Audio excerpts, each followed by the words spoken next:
kenapa terus berulang? Karena para pihak yang entah iseng, entah serius menjual pulau-pulau Indonesia secara online itu belum pernah ada yang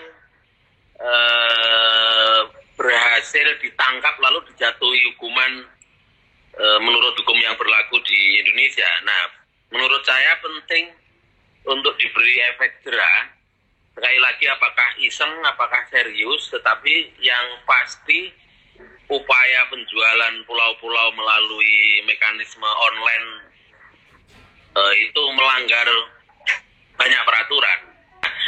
Hal-hal seperti ini, apalagi dijual gitu ya, penjualan pulau-pulau oleh pihak tertentu, itu kalau tidak segera diurus, itu pasti juga akan berdampak kepada, maksud saya diurus oleh aparat penegak hukum, akan berdampak kepada terusiknya perasaan nasionalisme kita.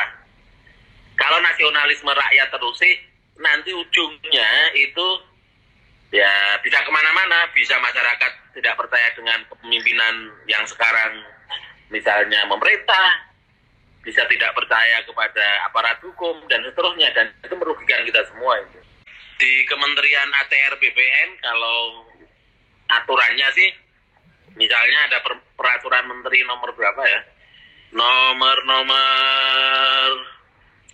17 tahun 2016 kalau nggak salah, itu tentang pengaturan pulau-pulau itu jelas, misalnya diatur sekian persen itu boleh dikuasai masyarakat WNI dengan skema HGU HGB, bukan HM.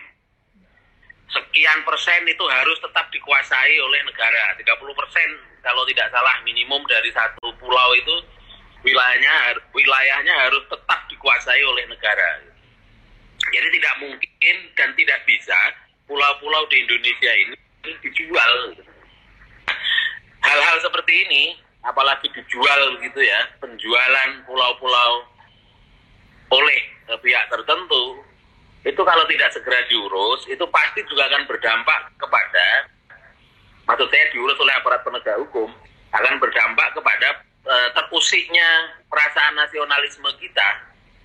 Kalau nasionalisme rakyat terusik, nanti ujungnya itu ya bisa kemana-mana, bisa masyarakat tidak percaya dengan kepemimpinan yang sekarang, misalnya pemerintah, bisa tidak percaya kepada aparat hukum, dan seterusnya, dan itu merugikan kita semua.